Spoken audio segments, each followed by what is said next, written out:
नमस्कार दोस्तों, मैं प्रिंस सैनी आपका स्वागत करता हूं हमारे चैनल लर्न एंड ग्रो में। आज हम बात करेंगे important characteristics and properties of electromagnetic waves के बारे में।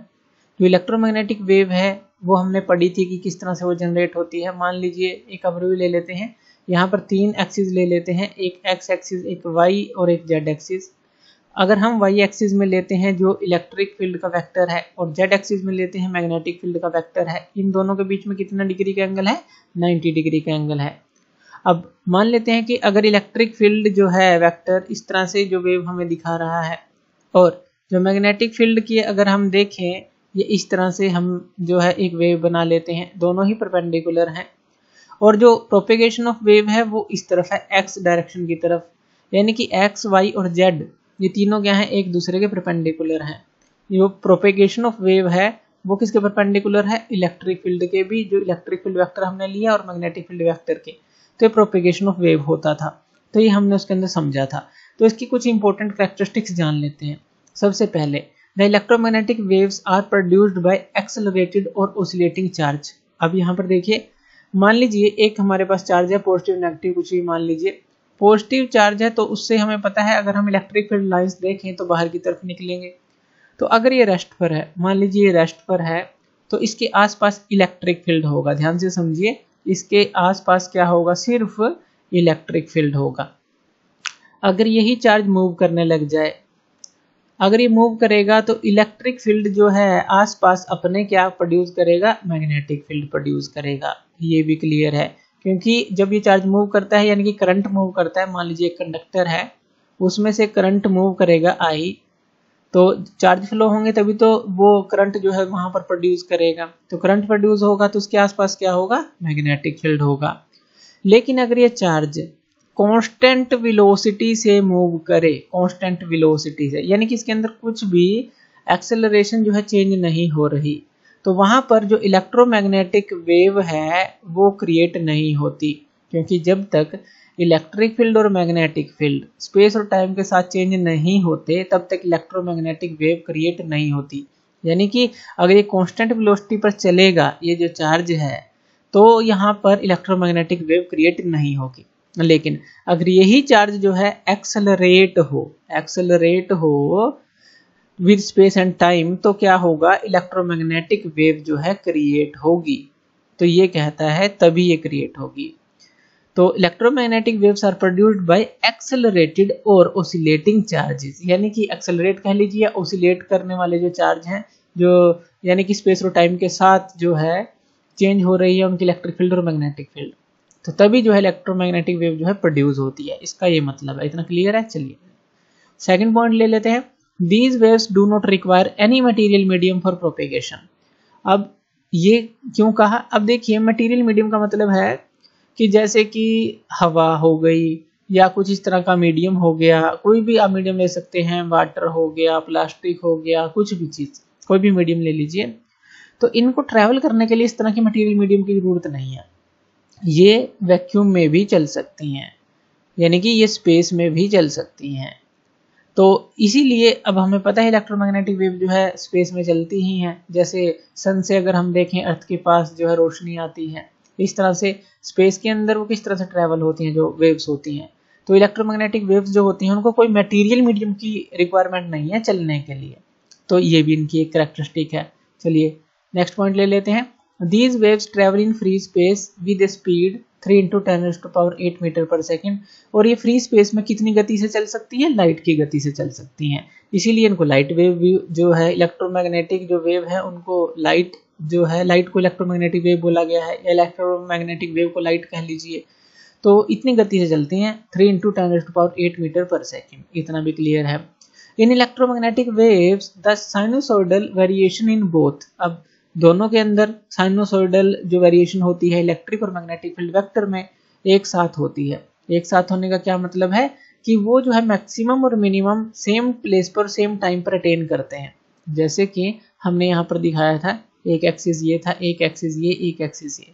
अगर मान लीजिए ये हम जो है इलेक्ट्रिक फील्ड वेक्टर ले रहे हैं, ये मैग्नेटिक फील्ड वेक्टर ले रहे हैं, तो इस तरह से देखिए यहाँ पर ये मैक्सिमम है सेम टाइम पर लेंगे, मिनिमम सेम टाइम पर लेंगे, और इसी तरह से जो फिर से मैक्सिमम और मिनिमम जो है एक टाइम पर लेंगे। तो ये जो है इस तरह से बना लीजिए, इस तरह से। तो यहाँ पर जो है दोनों के अंदर मैक्सिमम भी सेम टाइम पर आएगा और मिनिमम भी सेम टाइम पर आएगा। तो ये कहना चाहता है, क्योंकि सिमुल्टेनियसली एक साथ ही जो है इनके अंदर साइनोसॉइडल वेरिएशन हो रही है, ओरिजिन उनका दोनों का सेम है, बेशक परपेंडिकुलर है, लेकिन मैक्सिमम मिनिमम तो सेम टाइम पर लेंगे और सेम प्लेस पर लेंगे, क्योंकि दोनों को हमने परपेंडिकुलर लिया है। तो इतना क्लियर है। The amplitude of electric and magnetic field in free space. अब हमने एक रिलेशन पढ़ी थी, वो रिलेशन क्या थी हमारे पास, वो थी हमारे पास E naught equal to B naught C. ये थी ई नोट और बी नोट, यहाँ पर क्या थे, एम्पलीट्यूड थे, इलेक्ट्रिक फील्ड और मैग्नेटिक फील्ड का एम्पलीट्यूड था। तो एम्पलीट्यूड ऑफ इलेक्ट्रिक और magnetic field in free space जो है वो ई नोट और बी नोट से हम दिखाते हैं, और इनके बीच में ये रिलेशन आप दिखा सकते हैं, या इसको ऐसे कह लीजिए ई नोट बाई बी नोट हो जाएगा इक्वल टू सी। सी कहें यहाँ स्पीड ऑफ लाइट जो है, या कहें कि इलेक्ट्रोमैग्नेटिक वेव की जो वेलोसिटी है, क्योंकि उतने के बराबर है वो स्पीड ऑफ लाइट के। तो ये जो है इसके इस रिलेशन से आप इसको दिखा सकते हैं। The direction of variation of electric and magnetic field vector are perpendicular. अब जो डायरेक्शन होती है इलेक्ट्रिक और मैग्नेटिक फील्ड वेक्टर की परपेंडिकुलर होती है, जैसे कि अभी हमने देखा एक y पे है एक z पे है, एक दूसरे से परपेंडिकुलर होती है, और दूसरा जो direction of propagation of wave है उससे भी परपेंडिकुलर होती है, यानी कि तीनों ही ये परपेंडिकुलर होते हैं, x, y और z। x ये हो गया, y और z, यानी कि तीनों ही परपेंडिकुलर होते हैं एक दूसरे से। अगर हम यहाँ पर देखें तो ये चीज इसने बताई है, ये भी हम पढ़ चुके हैं। Therefore electromagnetic wave are transfer in nature. इसलिए जो इलेक्ट्रोमैग्नेटिक वेव होती है ट्रांसवर्स नेचर की होती हैं। जैसे मान लीजिए प्रोपेगेशन इस तरफ है, यहाँ पर ले लेते हैं कि प्रोपेगेशन है वेव का, इस तरफ जा रही है, और जो पार्टिकल्स मान लीजिए इसके परपेंडिकुलरली वाइब्रेट करेंगे, प्रोपेगेशन ऑफ वेव से परपेंडिकुलर, तो वो हमारी ट्रांसवर्स नेचर की होती है इस तरह की वेव। तो इसलिए यहाँ पर हमने देखा कि electric field magnetic field propagation of wave के परपेंडिकुलर हैं, तो यहाँ पर ये भी ट्रांसवर्स नेचर की होती है। एक लॉन्गिट्यूडनल नेचर होता है। लॉन्गिट्यूडनल में क्या होता है, अगर यही पार्टिकल जिस डायरेक्शन में वेव प्रोपेगेट कर रही है उसी डायरेक्शन में वाइब्रेट करे, लेकिन यहाँ पर परपेंडिकुलर डायरेक्शन में वाइब्रेट कर रहे हैं, तो ये ट्रांसवर्स नेचर की है। तो यहाँ से ये भी क्लियर हो जाता है। चलिए नेक्स्ट पॉइंट ले लेते हैं। The velocity of electromagnetic waves depend entirely on the electric and magnetic property of medium।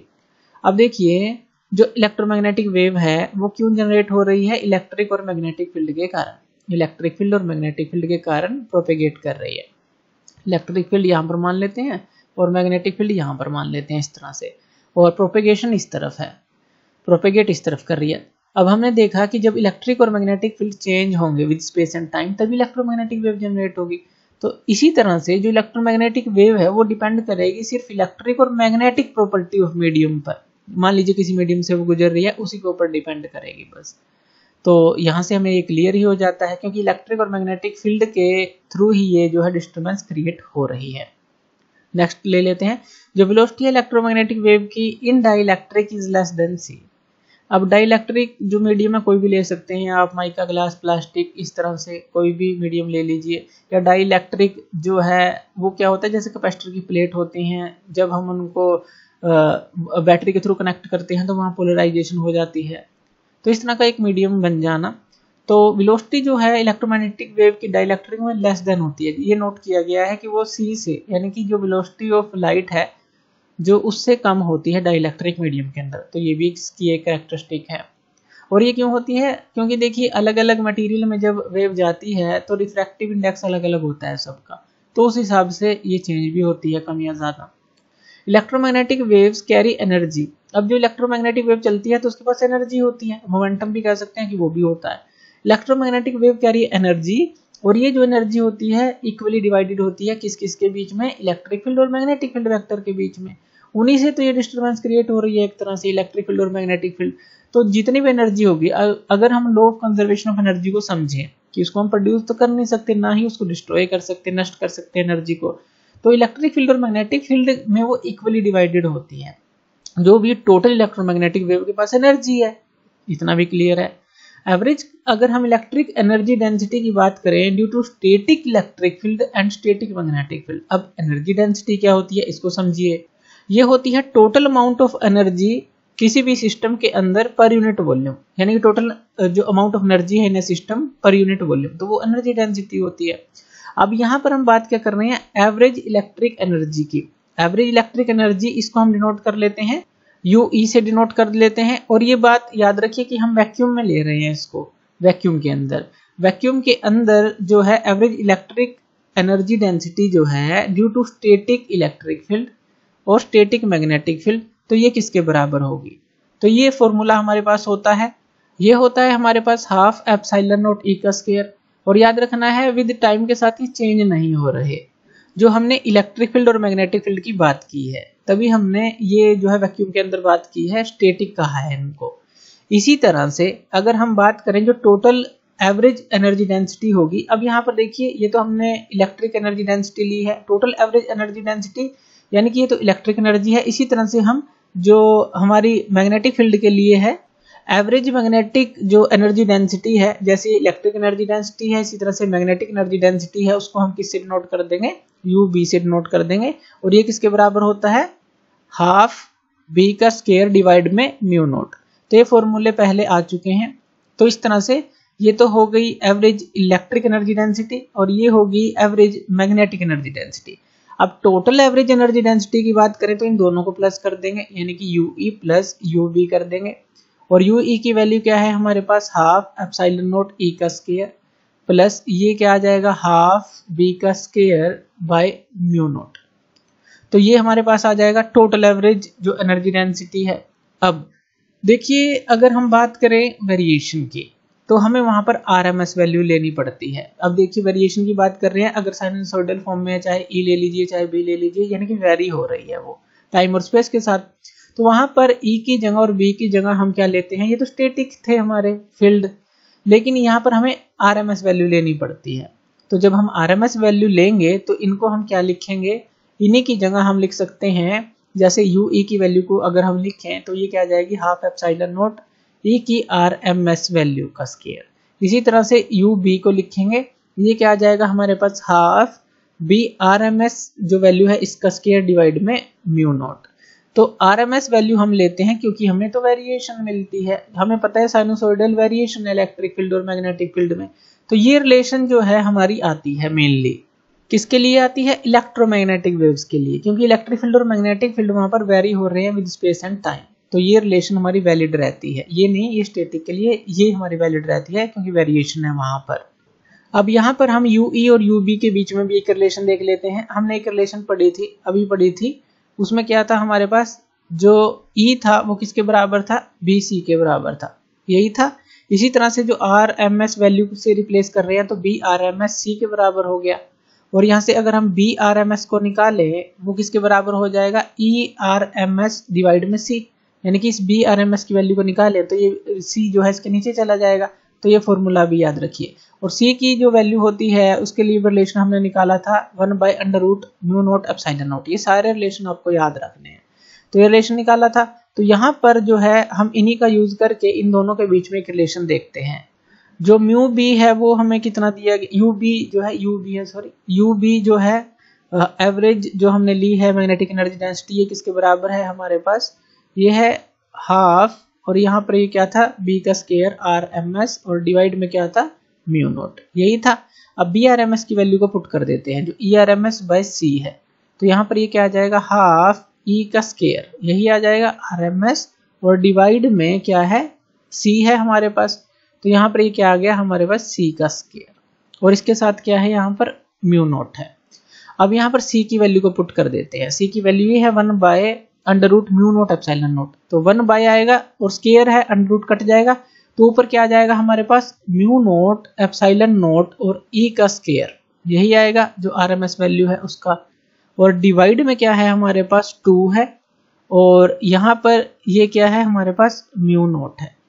Mu naught से म्यू नॉट कैंसिल आउट हो गया, ये हमारे पास कितना आ गया, हाफ एप्सिलॉन ओ ई का स्क्वायर, यही आ गया आर एम एस। ये किसकी वैल्यू है, ये ध्यान से देखिए, ये तो ये वैल्यू है, यानी कि ये जो हमने आर एम एस से इसको कन्वर्ट किया है था, यूई की वैल्यू है, तो ये हम लिख सकते हैं यूई के बराबर।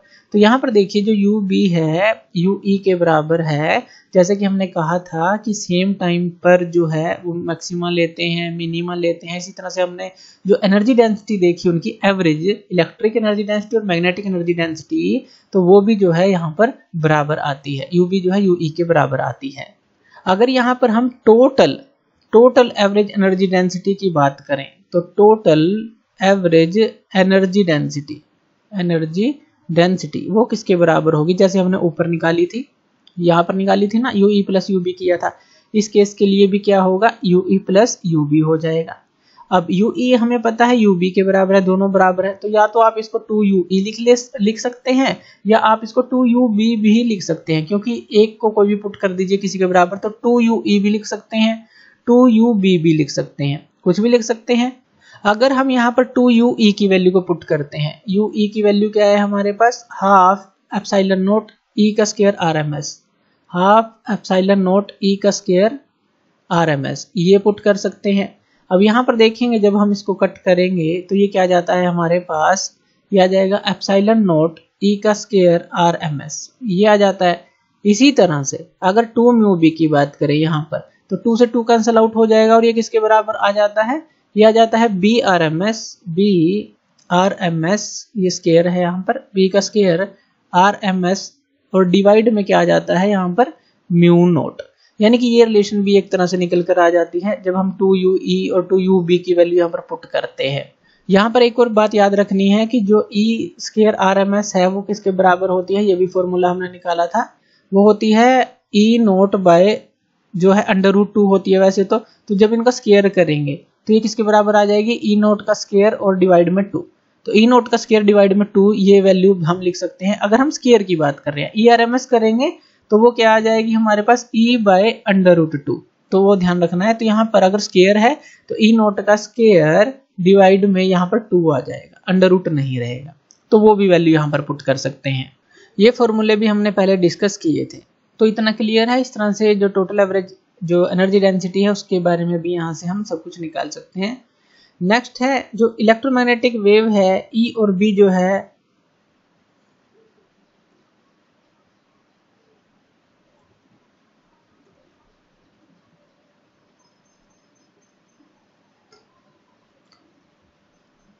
चलिए नेक्स्ट पॉइंट ले लेते हैं।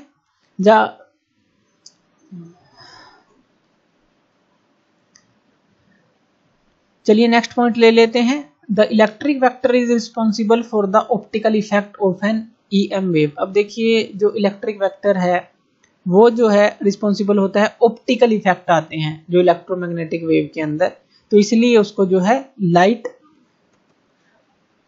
चलिए नेक्स्ट पॉइंट ले लेते हैं। नेक्स्ट पॉइंट है जो इलेक्ट्रिक वेक्टर है वो रिस्पॉन्सिबल होता है ऑप्टिकल इफेक्ट का। चलिए नेक्स्ट पॉइंट ले लेते हैं। जो इलेक्ट्रिक वेक्टर है वो रिस्पॉन्सिबल होता है for the optical effects on N. चलिए नेक्स्ट पॉइंट ले लेते हैं। क्या हो रहा है?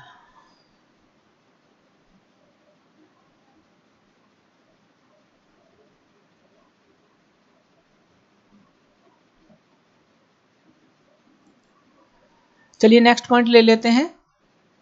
जो इलेक्ट्रिक वेक्टर है वो रिस्पॉन्सिबल होता है for the optical effects on an electromagnetic wave. अब ये जो ऑप्टिकल इफेक्ट है ये किसके कारण से होते हैं, जो इलेक्ट्रिक वेक्टर है यही रिस्पॉन्सिबल होता है इसके लिए। अब ये ऑप्टिकल इफेक्ट क्या होते हैं, जैसे फ्रीक्वेंसी जो है इलेक्ट्रोमैग्नेटिक वेव की वो तो सेम रहती है लेकिन वेवलेंथ चेंज होती रहती है। और इसी तरह से चलिए नेक्स्ट पॉइंट ले लेते हैं। The electric vector is responsible for the optical effects on an electromagnetic wave. जो इलेक्ट्रिक वेक्टर होता है वही रिस्पॉन्सिबल होता है ऑप्टिकल इफेक्ट्स के लिए। अब ये ऑप्टिकल इफेक्ट्स क्या होते हैं कि जो फ्रीक्वेंसी है इलेक्ट्रोमैग्नेटिक वेव की वो तो सेम रहती है लेकिन वेवलेंथ चेंज होती रहती है जब एक मीडियम से दूसरे मीडियम में वेव ट्रेवल करती है। तो इसी को जो है हम लाइट वेक्टर भी बोलते हैं।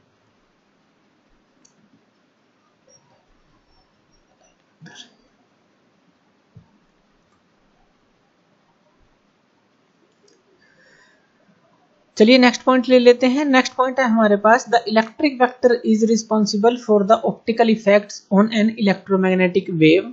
अब जो इलेक्ट्रोमैग्नेटिक वेव होती है उसकी फ्रीक्वेंसी तो सेम रहती है, लेकिन जब एक मीडियम से दूसरे मीडियम में वो जाती है तो उसकी वेव लेंथ चेंज हो जाती है, जिस तरह से हमने बात की है ऑप्टिकल इफेक्ट्स की। तो ये जो है इलेक्ट्रिक वेक्टर के कारण ही होते हैं, इसीलिए इसको लाइट वेक्टर भी बोला जाता है। और जो इलेक्ट्रोमैग्नेटिक वेव होती है प्रिंसिपल ऑफ सुपरपोजिशन को भी वो ओबे करती है, यानी कि जो है उनका एम्पलीट्यूड जो है एक तरह से वो बढ़ता रहता है। अगर एक ही तरह की वेव जो है मिलती रहती है तो वो चीज़ भी ये फॉलो करती है, प्रिंसिपल ऑफ सुपरपोजिशन को भी ये फॉलो करती है, तो ये भी ध्यान रखना है। नेक्स्ट पॉइंट ले लेते हैं, जो इलेक्ट्रोमैग्नेटिक वेव है वो अनचार्ज होती हैं। अब जैसे कि हमने बात की कि ये अनचार्ज है, इलेक्ट्रिक फील्ड जो वेक्टर है उसके कारण और मैग्नेटिक फील्ड वेक्टर के कारण से इलेक्ट्रोमैग्नेटिक वेव जो है प्रोड्यूस हो रही है। तो ये इलेक्ट्रोमैग्नेटिक वेव जो है ये अनचार्ज होती हैं, तो इसीलिए ना तो ये इलेक्ट्रिक फील्ड से डिफ्लेक्ट होती हैं और ना ही मैग्नेटिक फील्ड से डिफ्लेक्ट होती हैं, तो अनचार्ज होती हैं, इसीलिए इन पे कोई चार्ज नहीं होता। नेक्स्ट ले लेते हैं इंटेंसिटी ऑफ इलेक्ट्रोमैग्नेटिक वेव। अब इंटेंसिटी क्या होती है इलेक्ट्रोमैग्नेटिक वेव की?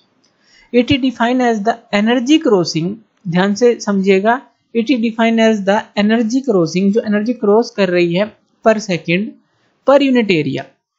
एक पर यूनिट एरिया के नॉर्मली जो है जो एनर्जी क्रॉस कर रही है पर second around that point during the propagation of electromagnetic wave.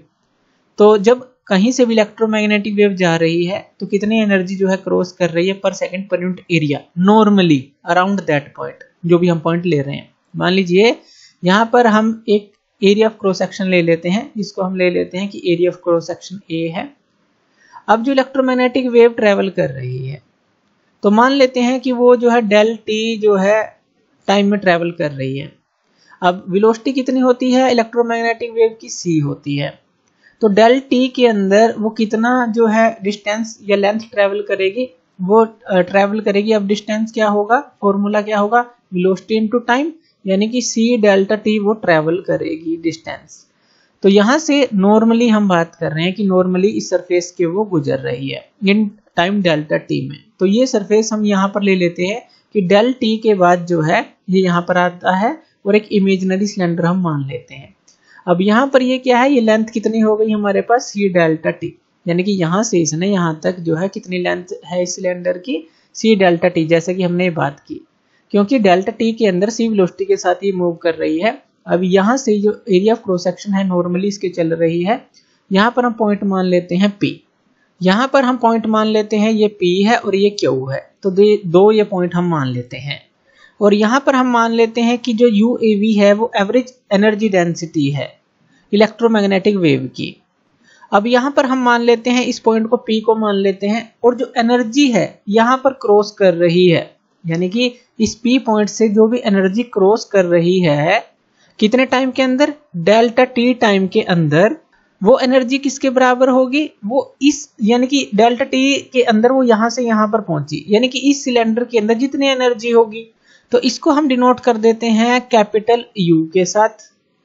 और ये किसके बराबर होगी, हमारे पास जो U एवरेज है, यानी कि जो एवरेज एनर्जी डेंसिटी वो लेंगे, कितनी जो लेंथ है इस सिलेंडर की वो कितनी है, सी डेल्टा टी, और जो एरिया ऑफ क्रॉस सेक्शन है, तो ये जो U है जो एनर्जी क्रॉस कर रही है डेल्टा टी टाइम के अंदर सी वेलोसिटी के साथ, तो वो इस सिलेंडर के अंदर जो कंटेंट है एक तरह से एनर्जी उसके बराबर है, यानी कि U हमने मान ली U एवरेज जो एनर्जी डेंसिटी है सी डेल्टा टी इंटू ए, इसी के बराबर होगी। इसको आप ऐसे समझ सकते हैं कि जैसे जो एरिया ऑफ क्रॉस सेक्शन है और ये जो लेंथ है एरिया इंटू लेंथ, एक तरह से वॉल्यूम के साथ जो है U एवरेज को मल्टीप्लाई किया गया है, यानी कि एवरेज एनर्जी डेंसिटी को मल्टीप्लाई किया गया है, वो टोटल एनर्जी के बराबर है जो क्रॉस होगी यहाँ पर। तो अब यहाँ पर जो इंटेंसिटी है, इंटेंसिटी ऑफ इलेक्ट्रोमैग्नेटिक वेव है, तो वो किसके बराबर है, जो एनर्जी क्रॉसिंग पर सेकंड है, यानी कि एनर्जी कितनी है U क्रॉसिंग पर सेकंड, यानी कि हम डेल टी ले रहे हैं, पर यूनिट एरिया, यानी कि एरिया और टाइम नीचे आ जाएगा, तो U बाय ए डेल्टा टी आ जाएगा। U की वैल्यू को यहाँ पर पुट कर देते हैं, ये क्या है हमारे पास U एवरेज, और यहाँ पर ये सी डेल्टा टी इंटू ए है, और डिवाइड में क्या है ए डेल्टा टी, यही है ए डेल्टा टी। तो ए डेल्टा टी से हमारा ए डेल्टा टी कैंसल आउट हो जाएगा, तो आई जो है हमारे पास किसके बराबर आ गया, U एवरेज इंटू सी के बराबर आ गया, ये आ गया। अब इसी को जो U एवरेज है, अगर हम इलेक्ट्रिक एनर्जी डेंसिटी लेते हैं तो ये किसके बराबर आ जाएगा, जो UE था हमारा वो किसके बराबर था, वो था हमारा हाफ एप्सिलॉन नॉट E का स्क्वायर के बराबर। तो यहाँ पर वही जो है, अगर हम इलेक्ट्रिक फील्ड के मैक्सिमम इलेक्ट्रिक फील्ड के केस में लेते हैं तो U एवरेज की जगह ये पुट हो जाएगा हाफ एप्सिलॉन नॉट E का स्क्वायर इंटू C, ये आ जाएगा। इसी तरह से मैग्नेटिक फील्ड के लिए तो वो UB था, वो क्या था हमारे पास, हाफ B का स्क्वायर डिवाइड में म्यू नॉट, यही था। तो यहाँ पर जो I आएगा मैक्सिमम, अगर मैग्नेटिक फील्ड के केस में देखें, अगर हम इस इंटेंसिटी को मैक्सिमम इलेक्ट्रिक फील्ड के केस में देखें तो हमारे पास जो UE था उसका फॉर्मूला क्या था हमारे पास, हाफ एप्सिलॉन नॉट E का स्क्वायर, यही था। अब मैक्सिमम के लिए E नॉट हो जाएगा, क्योंकि E नॉट को हम मैक्सिमम लेते हैं, तो ये हो जाएगा। और UB था जो, वो किसके बराबर था, हाफ B का स्क्वायर, तो यहाँ पर B नॉट का स्क्वायर हो जाएगा, क्योंकि मैक्सिमम मैग्नेटिक फील्ड के केस में लेंगे, और यहाँ पर ये म्यू नॉट था। तो ये दोनों वैल्यू के केस में जो इंटेंसिटी होगी वो क्या होगी, अगर इलेक्ट्रिक फील्ड के लिए लें तो UAV की जगह ये आ जाएगा half epsilon naught E naught का स्क्वायर। अब देखिए E नॉट का स्क्वायर डिवाइड में 2 क्या होता है, RMS वैल्यू होती है, यानी कि आप इसको क्या लिख सकते हैं, जो ERMS है और उसके साथ एप्सिलॉन नॉट, तो ये आ जाती है मैक्सिमम इलेक्ट्रिक फील्ड के केस में। और अगर हम मैग्नेटिक फील्ड के केस में देखें तो वो क्या आ जाएगा, I या एवरेज की जगह मैग्नेटिक फील्ड आ जाएगा, यानी कि हाफ B नॉट का स्क्वायर डिवाइड में म्यू नॉट और इनटू यहाँ पर ये C, तो यहाँ पर ये C भी है। तो यहाँ पर अगर हम I की वैल्यू को निकालें मैक्सिमम इलेक्ट्रिक फील्ड के केस में तो UAV की जगह इसको पुट कर देंगे, तो ये क्या आ जाएगा हमारे पास, half epsilon naught E naught का स्क्वायर और इनटू ये C भी है, तो ये C आ जाएगा। अब यहाँ पर देखिए E नॉट का स्क्वायर डिवाइड में 2, इसको हम क्या लिख सकते हैं, ERMS, तो यहाँ पर ये क्या आ जाएगा, एप्सिलॉन नॉट और C, और यहाँ पर ये क्या आ जाएगा, ERMS। तो जो है मैक्सिमम इलेक्ट्रिक फील्ड के केस में ये आ जाएगा। मैक्सिमम मैग्नेटिक फील्ड के केस में जो इंटेंसिटी है वो क्या आएगी इलेक्ट्रोमैग्नेटिक वेव की, तो यहाँ पर UAV की जगह ये पुट कर देंगे, ये क्या है हाफ, और यहाँ पर क्या है B नॉट का स्क्वायर म्यू नॉट, और यहाँ पर इसके साथ क्या है, ये C है, तो ये आ गया। अब B नॉट का स्क्वायर डिवाइड में 2, ये क्या होता है, BRMS, तो यहाँ पर लिख सकते हैं BRMS, और यहाँ पर C आ जाएगा और डिवाइड में क्या आ जाएगा, म्यू नॉट। तो ये जो है मैक्सिमम मैग्नेटिक फील्ड के केस में इंटेंसिटी आ जाती है। तो इस तरह से आप इंटेंसिटी ऑफ इलेक्ट्रोमैग्नेटिक वेव को निकाल सकते हैं दोनों केसेस के लिए, तो UE और UB की वैल्यू को पुट करके। इतना क्लियर है। चलिए नेक्स्ट जो ले लेते हैं पॉइंट इसका, momentum and radiation pressure of electromagnetic wave. अब ये क्या होता है, अब हमें पता है जो इलेक्ट्रोमैग्नेटिक वेव है जब वो चलती है उसके पास एनर्जी और मोमेंटम होता है, इतना क्लियर है। अब अगर हम मान लें कि कोई वेव है जो c वेलोसिटी के साथ चल रही है, कोई वेव है c वेलोसिटी के साथ चल रही है, उसके पास एनर्जी u है, तो जो उसका लीनियर मोमेंटम होगा वो किसके बराबर होगा, लीनियर मोमेंटम इलेक्ट्रोमैग्नेटिक वेव का वो होता है हमारे पास u बाय c, यानी कि एनर्जी बाय जो वेलोसिटी है इसके बराबर होता है। जैसे जो p था वो अगर लीनियर मोमेंटम की बात करें वो क्या होता है, mv के बराबर, मास इंटू वेलोसिटी के बराबर होता है, लेकिन यहाँ पर इलेक्ट्रोमैग्नेटिक वेव के पास तो मास है नहीं, तो इसलिए जो इसके केस के लिए बनता है P equal to U by C बनता है, यानी कि जो एनर्जी है और डिवाइड में वेलोसिटी है, तो ये लीनियर मोमेंटम बनता है इलेक्ट्रोमैग्नेटिक वेव का। अब यहाँ पर एक एग्जांपल ले लें, मान लीजिए कोई सरफेस है और वहां पर इलेक्ट्रोमैग्नेटिक वेव जो है टकराती है और वो कंप्लीटली एब्जॉर्ब हो जाती है। अगर वो सारी एब्जॉर्ब हो जाती है तो कितना एनर्जी या कहेंगे कितना मोमेंटम इसको ट्रांसफर करेगी, तो U एनर्जी थी इसके पास, U एनर्जी को ट्रांसफर करेगी और मोमेंटम कितना ट्रांसफर करेगी, U बाय C, इतना मोमेंटम इसको ट्रांसफर करेगी। चलिए नेक्स्ट पॉइंट ले लेते हैं, जो मोमेंटम एंड रेडिएशन प्रेशर है इलेक्ट्रोमैग्नेटिक वेव का वो क्या होता है। अब देखिए जो इलेक्ट्रोमैग्नेटिक वेव होती है उसके पास हमें पता है एनर्जी भी होती है और मोमेंटम भी होता है, तो दोनों चीजों को कैरी करती है। अब मोमेंटम का फॉर्मूला, लीनियर मोमेंटम की अगर हम बात करें हमारे पास क्या होता है, m इंटू v। तो इस केस के लिए अगर हम इलेक्ट्रोमैग्नेटिक वेव के लिए देखें तो वो क्या बनेगा, क्योंकि इसके पास तो मास होता नहीं, तो जो लीनियर मोमेंटम का फॉर्मूला है इलेक्ट्रोमैग्नेटिक वेव के लिए वो बनता है, अगर हम उसको p जो है जो लीनियर मोमेंटम को लें तो ये होता है u बाई c, यानी कि जो एनर्जी है जो इलेक्ट्रोमैग्नेटिक वेव के पास और उसकी जो वेलोसिटी है, यानी कि कोई वेव प्रोपेगेट कर रही है u एनर्जी के साथ और उसके पास जो वेलोसिटी हमें पता है c है, तो u बाय c होता है। ये फॉर्मूला कैसे आया, चलिए इसको भी हम समझते हैं। अब देखिए जो u है वो क्या होता है हमारा mc स्क्वायर के बराबर होता है। आप इसको ऐसे लिख सकते हैं mc इंटू c लिख सकते हैं।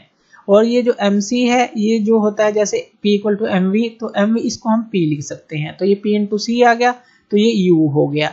अगर हम p की वैल्यू यहाँ से निकालेंगे, मोमेंटम की वैल्यू निकालेंगे, तो ये क्या आ जाएगी u बाय c। तो इस तरह से आप इसको समझ सकते हैं। तो ये जो है हमारे पास, यानी कि ये फॉर्मूला हमारे पास बनता है। इतना क्लियर है? तो ये फॉर्मूला आपको याद रखना है, जो मोमेंटम, लीनियर मोमेंटम का फॉर्मूला है। अब अगर जो इलेक्ट्रोमैग्नेटिक वेव है, मान लीजिए कोई सरफेस आप ले लें इस तरह से, और जो इलेक्ट्रोमैग्नेटिक वेव है इससे टकराए और टकरा कर पूरी एब्जॉर्ब हो जाए, पूरी एब्जॉर्ब हो जाए, तो ये क्या इसको ट्रांसफर करेगी? एनर्जी। इसके पास कितनी एनर्जी है? u एनर्जी है, तो ये u ही ट्रांसफर करेगी। अगर हम मोमेंटम की बात करें, कितना मोमेंटम ट्रांसफर करेगी? ये u बाय c ट्रांसफर करेगी, क्योंकि ये पूरी एब्जॉर्ब हो चुकी है। लेकिन अगर दूसरा एग्जांपल लें कि ये जो एनर्जी है, यानी कि जो इलेक्ट्रोमैग्नेटिक वेव है, ये टकराई और फिर जो है रिफ्लेक्ट हो गई, तो अब यहाँ पर ये क्या होगा? यानी कि जो डेल p है, अगर चेंज इन मोमेंटम हम देखें तो ये p अगर हम ले लें तो ये ऊपर की तरफ हो गई, ये माइनस p हो जाएगी, तो ये क्या हो जाएगा? p माइनस माइनस p, यानी कि ये डेल p जो है हमारा किसके बराबर हो जाता है? 2p के बराबर।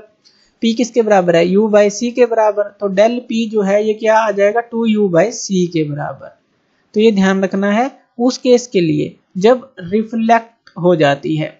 रिफ्लेक्शन के लिए अगर टोटली रिफ्लेक्ट हो रही है तो p माइनस p, जब हम टोटल जो है चेंज निकालेंगे तो वो 2u बाय c हो जाएगा। तो जो मोमेंटम है इसके लिए 2u बाय c आएगा। और जब ये मोमेंटम है, यानी कि जो ये मोमेंटम ट्रांसफर करती है, जैसे यहाँ पर रिफ्लेक्शन हुई, यहाँ पर एब्जॉर्प्शन हुई, तो जब मोमेंटम जो किसी भी चीज में होता है, जब वो स्ट्राइक करती है उस मोमेंटम के साथ, कोई भी चीज किसी भी चीज के साथ, तो वहां पर एक तरह से वो प्रेशर उस पर लगाती है, या कह लीजिए कि फोर्स जो है उस सरफेस के ऊपर लगाएगी। तो यहां से टर्म निकल कर आती है रेडिएशन प्रेशर। रेडिएशन प्रेशर क्या होता है? Force exerted by electromagnetic wave on unit area of the surface.